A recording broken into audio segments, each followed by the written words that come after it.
son Doreen, son of Jonathan and Shani Adler. Remember Shani's maiden name was Silas, and their siblings, that's Devere, Tomer, Orel, and Yakira. And of course, everybody knows Stephen and Bev. They've been involved with the Yeshiva College for many, many years. Bev is the Shul secretary. Stephen was president, chairman, and today, of course, he holds the position of president of the Chevra Kadisha. So we want to wish them a hearty, hearty Mazel Tov, and may they have much nachas from all their children and grandchildren. Also, another hearty Mazel Tov to Monty and Pearl Kaplan on the birth of a granddaughter, a daughter to Rabbi Ryan and Tova Goldstein. I'm going to use this in inverted commas, a daughter, a thorn amongst, a rose amongst the thorn, because they are all other boys, and now this is the first girl. So we want to wish them also a hearty Mazel Tov as well. And as we always say, L'chupa Masim Toy Vim. Now I have in the studio with me Les Glassman. I'm sure many of you remember. He was here about a year ago. Les is a philatelist, a consultant. He's now involved in art, etc. He'll tell you more about it later on.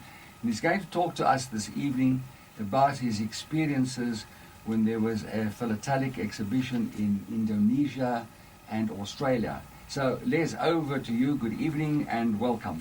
Oh, Isaac, thanks so much for having me. It's such a pleasure to be here again. And Des, hello. I must just tell you, I came at a very special time. Last Thursday night, we heard the news of the passing of Madiba. My daughter told me. She saw it on her phone. There was a news alert, and the next morning, I managed to speak to the South African ambassador, Siso Ngumbeni, who I had met previously in his office in Ramat Gan. And I wished condolences, from the Jewish community, those living in Israel, the South African Jewish community living in Israel, deep, sincere condolences on the passing of such a great icon. And being here for the funeral and being here in the country at this special time, it's been very, very moving. We tried to, and we're trying to basically bring the Mandela exhibition that was held in the Peacemakers Museum in Mandela Square. It went off to London in May, and we're trying to bring the exhibition through to Israel. We're working on it. It's through Stefan Waltz and the South African Gold Coin Exchange, and it's been good. We're speaking to numerous people in Israel and here, and I think it would be a very positive thing if we do bring that exhibition for the people in Israel to witness the greatness of Nelson Mandela, who we all miss dearly. Yeah. This has been a very, very somber week in 10 days in the whole of South Africa. And, yesterday was the day before was the funeral, and then they had the memorial.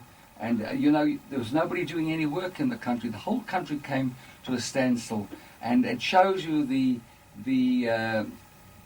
togetherness, the unity that Nelson Mandela brought to this community, where everybody were as one nation, one. It's true. On Sunday, I went to the house in Houghton, and just being amongst the people and just standing there and looking at the flowers, and everybody just, remembering the deeds that he had done and the history behind it. It's very moving and it's very special. Last week, Les, I had in the studio here Colin Sadelsky, whose late father, Laz Sadelsky, was the attorney who employed Nelson Mandela, who articled him in Johannesburg.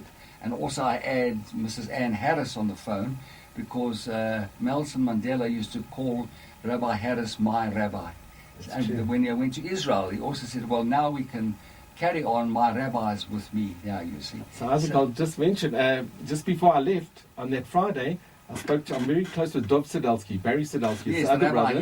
It was an interview on radio Israel, and also in one of the Israeli newspapers. In a few of the papers, basically what happened with Dov, and also the grandson, Colin's son, Daniel Sadelsky. Yes, he's an architect, Daniel. Yeah, so he lives in Israel, has Eddie's Chuppah. So basically it was amazing, because a friend of mine, he's a patient, Dennis Zinn, he works for RBA News, and he interviewed him last week. And the Times of Israel, they had a wonderful interview with Dov Sadelsky about the memories of his father, who was the only person who gave Mandela a job. Correct. Articles. Well, we had Colin Dezel, remember, we had Colin, and he tells us all about it. It's fascinating. And one thing that came out, I mean, we'll go on to the subject you're going to speak about in a moment. Laz Sadelsky